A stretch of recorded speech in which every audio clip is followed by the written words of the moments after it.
Hello guys, കുറച്ച് കാലത്തിന് ശേഷം വീണ്ടും എത്തിരിക്കുകയാണ്. നമ്മൾ കുറച്ച് തിരക്ക് കൂടിയായിരുന്നു കുറച്ച് കാലം, അതുകൊണ്ട് തന്നെ നമുക്ക് വീഡിയോ ഒന്നും എടുക്കാൻ പറ്റിയിട്ടില്ല. ഇന്ന് രാവിലെ തന്നെ ബ്രേക്ക്ഫാസ്റ്റ് മന്തിയാണ്. രാവിലെ തന്നെ മന്തിയാണ്. ഇവിടെ എന്താ റിച്ച് ആയിന്നൊന്നും കരുതണ്ട, ഇന്നലത്തെ മന്തി ഉണ്ടായിരുന്നു ബാക്കി, അതുകൊണ്ട് ചൂടാക്കി കഴിച്ചു. പിന്നെ നമ്മൾ കോളേജിൽ എത്തിക്കണം. ഫസ്റ്റ് അവർ തന്നെ ഞങ്ങൾക്ക് ലാബ് ചെയ്യുന്നു. പിന്നെ ഈ നോളതാ ഇതാണ് ദിയാന, 26-ാം തീയതി ഓളെ കല്യാണം, അതിന്റെ പൊലിവിലാണ് ഓള്. നമ്മൾ കുറേ പ്രോഗ്രാം ഒക്കെ ചെയ്യുന്നുണ്ട്, പക്ഷെ ലാസ്റ്റ് വെച്ചാൽ തന്നെ എററാവും. എന്താ അതിന്റെ റീസൺ എന്ന് എനിക്ക് എപ്പോഴും മനസ്സിലാവണില്ല ഗൈസ്. പിന്നെ ലാബിന്റെ ക്ഷീണൊക്കെ മാറ്റി നമ്മളൊരു ചായയും സമൂസയൊക്കെ കുടിച്ച് പിന്നെ അഗെയിൻ ക്ലാസ് തന്നെ ഗൈസ്. ഇതാണ് ഞങ്ങളുടെ ക്ലാസ്സിലെ സെലിബ്രിറ്റി ഫിദ.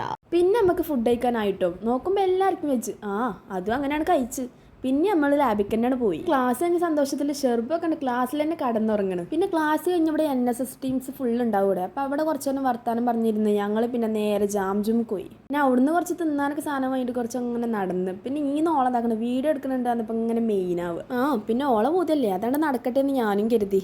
നമ്മൾ സാധനങ്ങളൊക്കെ ബില്ലാക്കിയിട്ട് വീണ്ടും ചായ എടുക്കാൻ കയറി. ചായ നമ്മളൊരു വീക്ക്നെസ് ആയതുകൊണ്ടേ അതില്ലാതെ പറ്റണില്ല ഗൈസ്. പിന്നെ അതൊക്കെ കഴിഞ്ഞ് നമ്മൾ റൂമിലേക്ക് പോയോണ്ടിരിക്കാൻ കേട്ടോ. പിന്നെ എനിക്ക് കുറച്ച് അലക്കാണ്ടായിരുന്നു. അത് 2 ദിവസത്തെ യൂണിഫോം, അപ്പോൾ അതുകൊണ്ട് അലക്കി കഴിഞ്ഞ്. രാത്രിക്കത്തെ ഫുഡ് എന്ന് പറഞ്ഞ മാഗിയാണ്. എല്ലാവരും പറയും ഹോസ്റ്റൽ ലൈഫ് പിന്നെ ഫുൾ മാഗി ആണല്ലോ എന്ന്. അതുകൊണ്ടൊന്നല്ല ഗൈസ്, എനിക്ക് ജലദോഷം തൊണ്ടവേദനയൊക്കെ ആയതുകൊണ്ട് ഒരു ഫുഡിൻ്റെ ടേസ്റ്റ് പോലും എനിക്ക് മനസ്സിലാക്കാൻ പറ്റുന്നില്ല. അപ്പോൾ പിന്നെ ചെറിയ മട്ടത്തിൽ നമ്മളൊരു മാഗി ഉണ്ടാക്കിയിട്ട് അങ്ങോട്ട് കഴിച്ചു. പിന്നെ നേരം 10 മണി ആയിക്കണം. അപ്പോൾ അങ്ങനെ അതും കഴിച്ച് നമ്മളാണ്ട് ഉറങ്ങുകയാണ്. ബാക്കി പിന്നെ